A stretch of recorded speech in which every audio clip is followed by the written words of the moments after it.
Cette importante rencontre a réuni l'ensemble des acteurs impliqués dans la lutte contre cette maladie, notamment les autorités administratives, sanitaires, sécuritaires ainsi que les partenaires intervenant dans le secteur de la santé. Une mobilisation collective visant à renforcer la coordination des actions face à cette épidémie qui a déjà causé plusieurs cas de décès dans le département d'Alikwala. Avec le flux migratoire des populations des deux pays voisins, eh bien, le taux de mobilité a augmenté. Au moment où nous parlons, nous vivons avec cette maladie gravissime. Au cours des travaux, le directeur départemental des soins et services de santé de l'Alikwala a présenté la situation épidémiologique actuelle du département.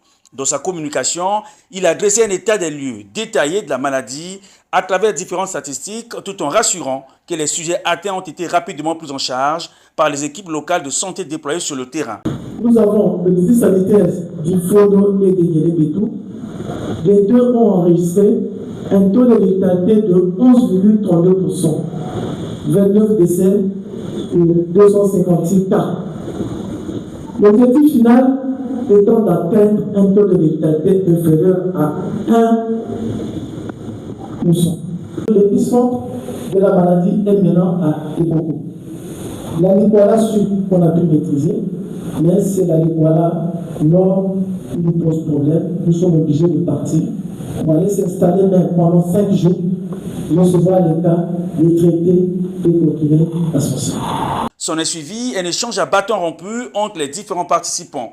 Les discussions ont permis d'identifier les difficultés rencontrées sur le terrain et d'harmoniser les approches pour une riposte plus efficace et efficiente contre cette maladie. Notre niveau, c'est la proximité.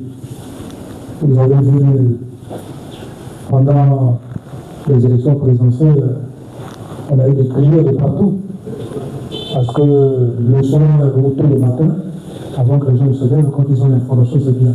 C'est-à-dire 20h, 4h du matin, avant que les gens se réveillent pour aller à leurs travaux quotidiens. Et comme ça, les gens seront un peu édifiés que non, il y a la présence de la maladie. On peut tout de même essayer de réfléchir sur la traçabilité de ces maladies. Au terme de cet exercice de questions-réponses, plusieurs stratégies supplémentaires ont été proposées afin de renforcer la lutte contre le choléra dans l'Alikwala. Il s'agit notamment du renforcement de la sensibilisation communautaire, de l'amélioration des dispositifs d'hygiène et d'assainissement, ainsi que de l'intensification de la surveillance épidémiologique dans les différentes localités touchées. Après avoir présidé les travaux du comité départemental de riposte contre le choléra, le préfet du département d'Alikwala, Jean-Pascal Koumba, a procédé à la réception officielle d'une ambulance destinée à la direction départementale des soins et services de santé de l'Alikwala. Ce don acquis, grâce à la coopération japonaise, vient renforcer les capacités opérationnelles de la DDC Alikwala dans la prise en charge des urgences sanitaires et le transport des malades.